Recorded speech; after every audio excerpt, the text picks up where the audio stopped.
Hey everybody, Autism Family here. Sorry it's been a while since we uploaded our last video.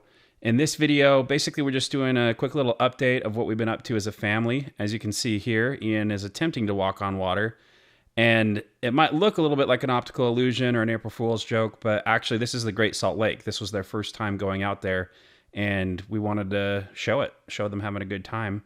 And then my wife's going to be here. She's going to talk about some of the other things we did earlier this spring. Now you can see here Alistair sitting by the Great Salt Lake. It's really interesting to me how water and fire causes our boys to stim a lot. And I wonder if that's because of its very fluid and rapid nature. There's a lot of information to process with that kind of visual stimuli. And whenever they get around a body of water, like an active body of water, like a river, stream, or a lake, or like a fire or fireplace, they just kind of really respond to it. It's very interesting. Let us know in the comments section if you guys experience similar things and if you have any ideas why. But yeah, he had a good time. And Connor, he's not in this segment because he was off flying a kite.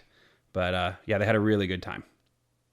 So we went sledding to hit the last snow of the year up in the mountains where we live, and the boys absolutely loved it. Their heads were kind of magnets for the tree trunks, though. I'm pretty sure they hit every single tree stump and rock on the way down. I don't know why, it's just the way it is. But they love the snow. They really enjoy climbing up and sledding and everything to do with all of the different seasons, and so this was a really fun outing for us. Another cool thing about sledding is it really shows how well the boys are getting along together, especially Connor and Alistair. They've become best friends. And then Alistair in a sled just goes by and just, hello there. And Ian has also become a lot closer, I think, to Connor, especially. And this is not always so. They used to kind of be at each other's throats and fight a lot more. But the older they get and the more interested they are in interacting with each other, it's really nice to see them bond as brothers. And here you can kind of see that they're helping each other up. They're trying to go sledding together. They're interacting and talking, which is so big. It's so important that they're talking to each other and experiencing it as a group instead of just individually in their own heads. And I think that's a great update, that they're learning to socialize more. So another thing we went out and did was go to what looks like this little petting zoo, but it was actually like an Irish, like a mini Irish St. Patrick's festival.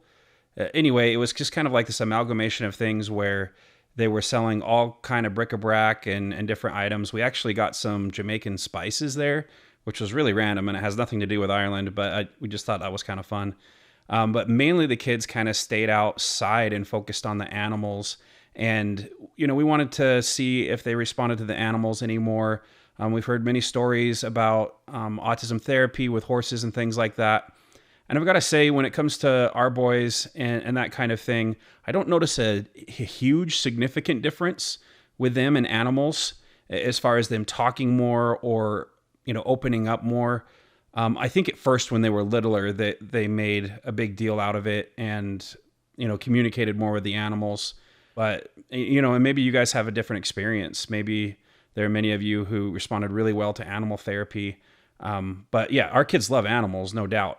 You can see here, you know, Alistair is, you know, petting a cat, and he did a really good job. He rode on the back of the horse with my wife, and you can see her here. And she's a natural. She was born in Austin, Texas. So, you know, what are you going to do? And as far as like the chickens and stuff like that, they chase them around. They love doing that. And, you know, feeding the goats and the rabbits and all that stuff. They like doing that. But does it fundamentally change how they express themselves? Do they come out of their shell more? Maybe a little. But yeah, we didn't notice like a huge difference. That's probably why we haven't done many videos in regards to animals and what's the name? The service animals, you know, and stuff like that for people with special needs. Yeah, it's just we didn't notice a significant difference, but we did have a great time there, and yeah. So something new we did this year was we put Ian in track. He is in the all-inclusive group in track, which includes his special needs classmates, and he absolutely loves it. He is in shot put, long jump, and the 100-meter dash, and he absolutely adores being with his friends and cheering each other on. It's really everyone cheers for each other. It's not so competitive as you'd think. Although I will say, as his mom, Ian won the 100-meter dash, and he's won almost every single event he's competed in, but I do think that's more due to how tall he is and how long his legs are rather than from any athletic prowess. Ian had a great time running. He even ran beyond the finish line and kind of pulled a Forrest Gump where he just kept running, and our teacher had to go over there across the field and say, "Hey, Ian, race is over, you're done." Pretty adorable. He had a great time.